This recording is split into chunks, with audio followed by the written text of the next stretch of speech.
Freedom and beauty to everyone. I am the Technomage, and welcome to my review of The Acolyte, Season 1, Episode 3. And remember when I said in the last video, my review of the first two episodes, that Disney, Lucasfilm, Caitlin Kennedy, and Leslie Headland were trying really hard to destroy the ancient lore of Star Wars, that they were trying really hard to sully the identity and the legacy of Star Wars.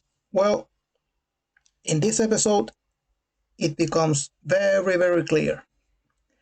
And professional reviewers who had access to more than the first two episodes of the premiere of the series leaked that this third episode of the series would be extremely divisive, that it would really infuriate the fans.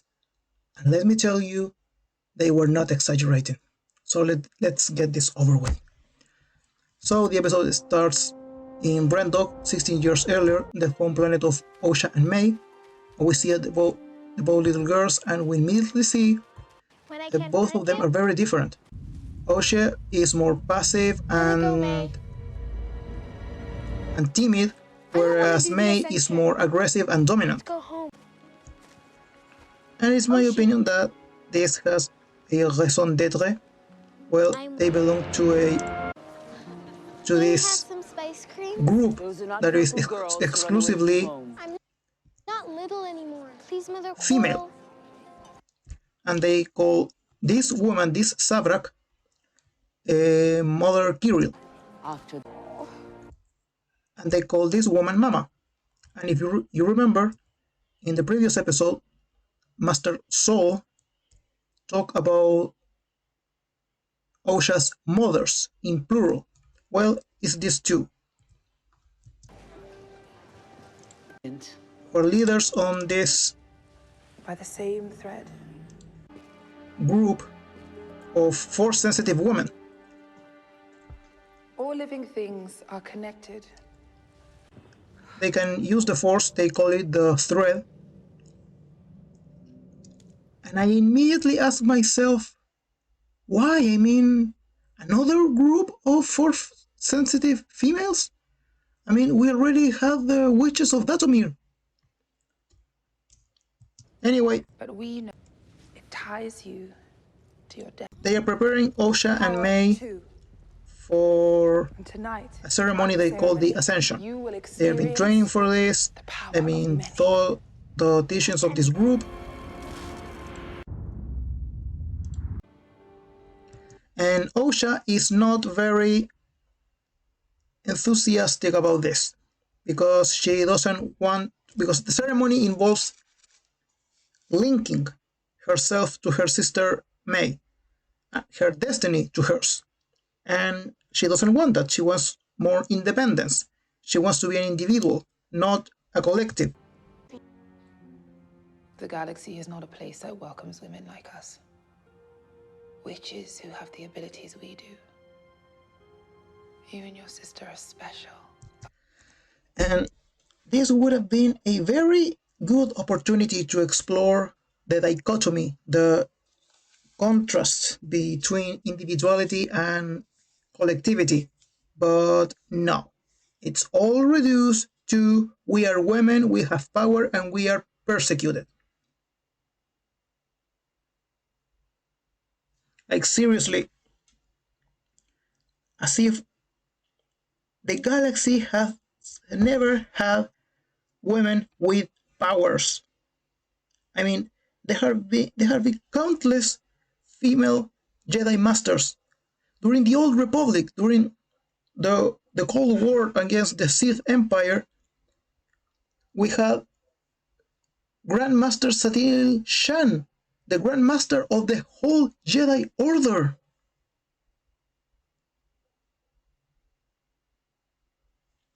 And they talk about the galaxy not welcoming women with powers. Like, seriously?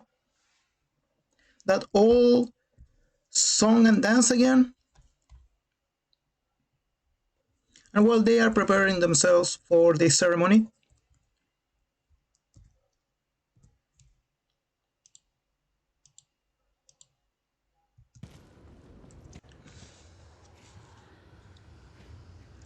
Persecuted, forced into hiding, all because some would consider our power dark, unnatural. We were on the brink of extinction.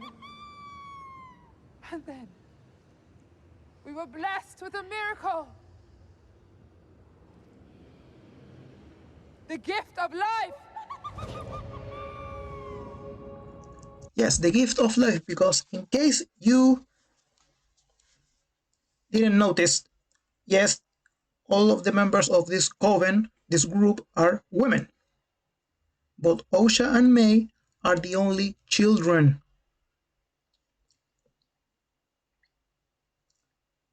And yes, some of these women are young, but they are either but they are only young adults. They are no teenagers, for example.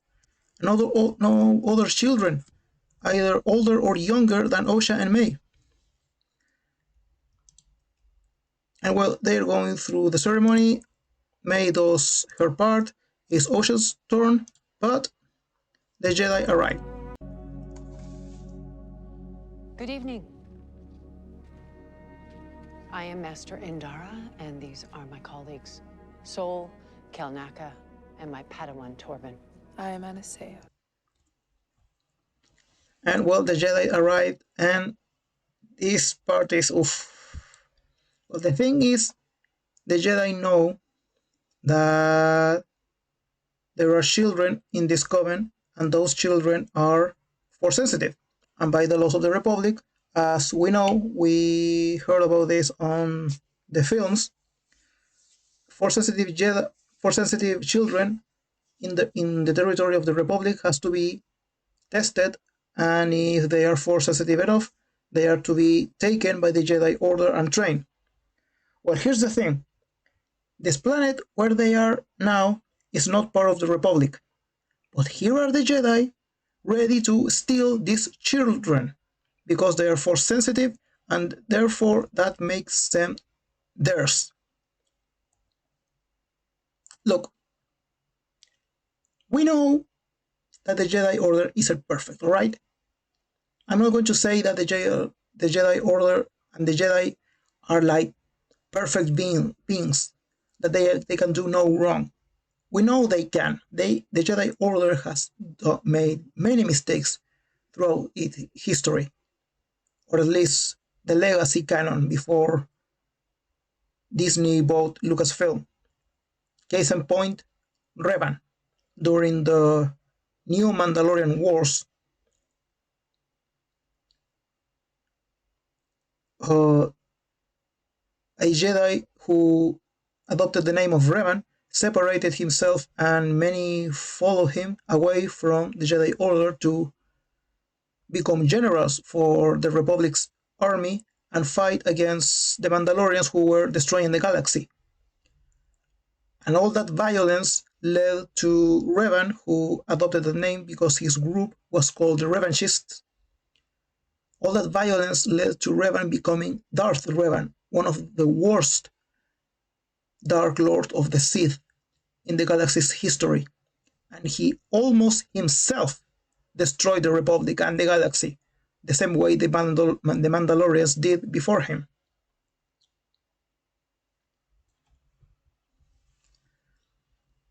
But here they are making it look like the Jedi are some kind of child groomers who just go wherever they want and take whatever children they want to do with them as they see fit. We know why the Jedi take force sensitive children. I mean, there is a reason. We know there is a very good reason why children like that need to be trained. It's because of the pull of the dark side. Any child who is force sensitive and is not trained, it's a risk of becoming a Sith, of doing untold harm.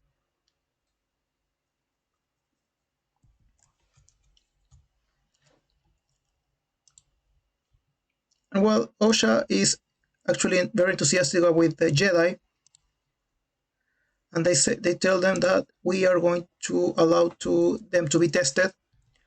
The other women are not happy about this. Some of them even suggest using violence.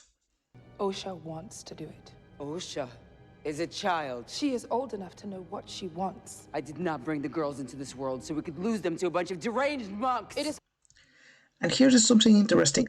She calls them deranged monks. I mean, as I said, we know the Jedi are not perfect. We know that not all of the galaxy are like friendly with the Jedi. I mean, that was one of the reasons of why the separatist movement started, well, how Darth Sidious managed to convince so many worlds to separate themselves from the Republic. But to call the Jedi deranged monks, like, seriously, what the hell? That was uncalled for.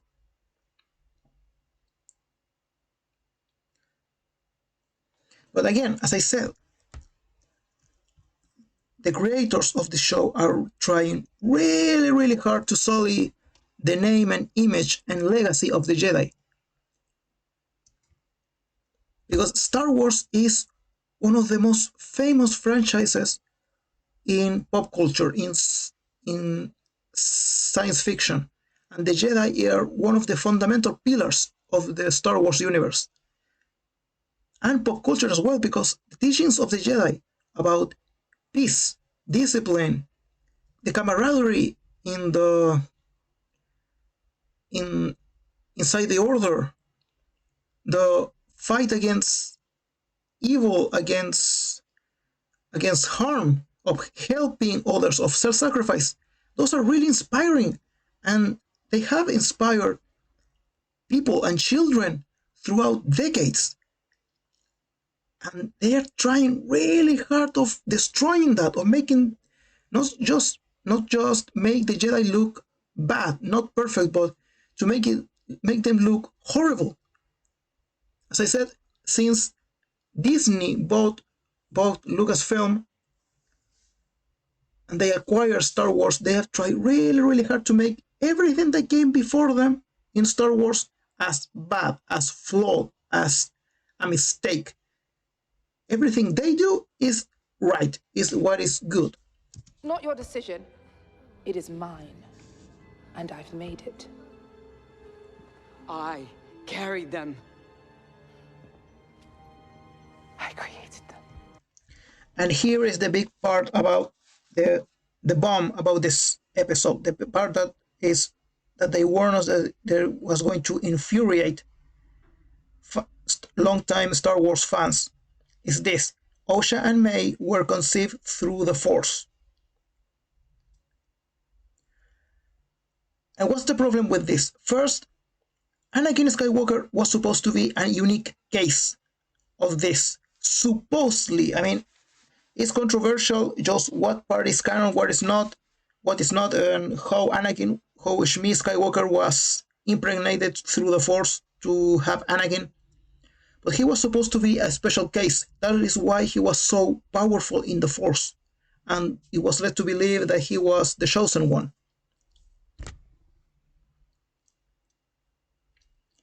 But now, it turns out that not only is he not special and unique, he's lesser. He's less than. Why? Because these women did it first, did it before him, and did it better. Because they created two immaculate conceptions through the Force. Not just one, two. And it was created by this all-female four-user coven, which are not even the witches from Dathomir, because the witches of Dathomir, they had to kidnap men. They had to get men by other means to impregnate themselves and have daughters.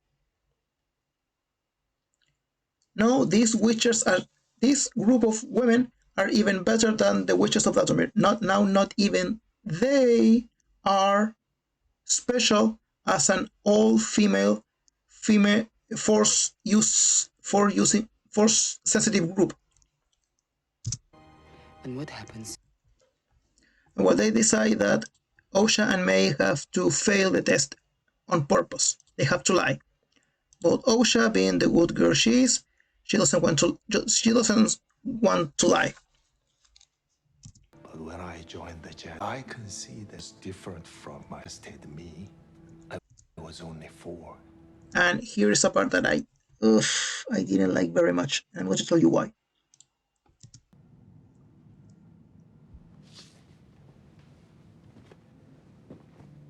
I was younger than you are.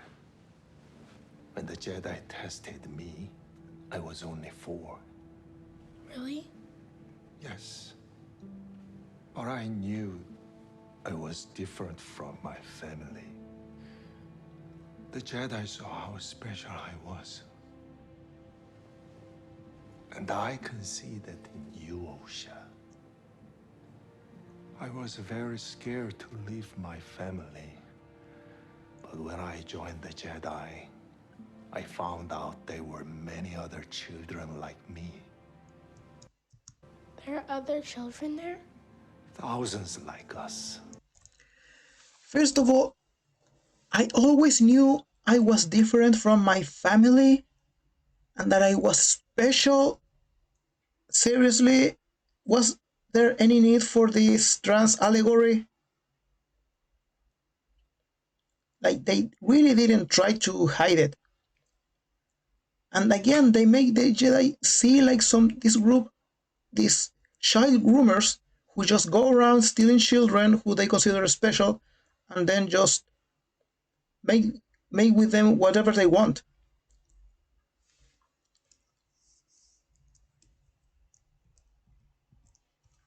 And while Osha passes the test, and their mothers decide to let her go, but You can't go. We're stuck here now. It's not up to you. You can't stop me. Yes, I can. How? I'll kill you.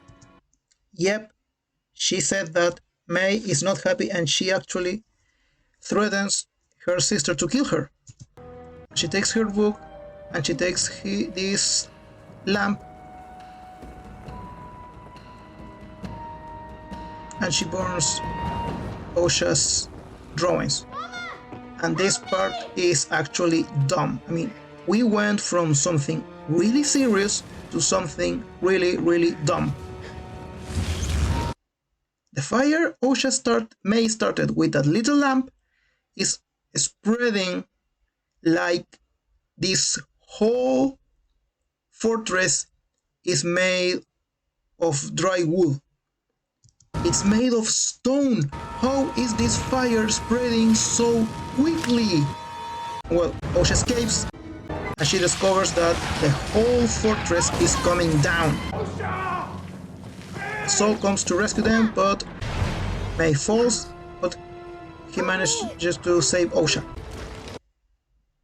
And all the women are dead. Like, how did this happen? I mean, they tell us that May did this due to the fire she created. Everyone died, including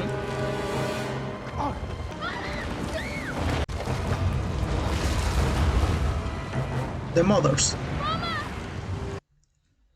But they are already here. I mean, how did just that small fire spread so quickly and then kill everybody? So they leave, and we see that May survived. But they are setting the story to make us believe that the Jedi had something to do with it. Those 4 Jedi, well, 3 Jedi and 1 Padawan, were the ones that actually murdered that whole coven of women, of witches. So again, sullying the image of the Jedi. So now the Jedi are a group of mass murderers and child kidnappers. I mean, they did all of that just to get 2 Force-sensitive children. one of which May is clearly. I mean, I said that there was. I said before that there was a. I was going to make a point about there being these two children. It's obvious that they being conceived through the Force is an allegory to the dichotomy of the light side of the Force and the dark side of the Force, because it's obvious that Osha, being so honest and more peaceful and kind of shy, is more inclined towards the light side of the Force, whereas May, being so aggressive and possessive and dominant, is more inclined to the dark side of the Force. Well, at least I hope so. That would be a very interesting idea, and I would hope that they develop it, but I'm hoping against hope, because this series is stupid and their creators are morons, ill-intended morons who just want to destroy Star Wars. Like, seriously, I'm actually curious to see how more evil they will make the Jedi look on episode 4. So this is the Technomage signing off. Thank you for watching. I will see you all in the next video. Goodbye.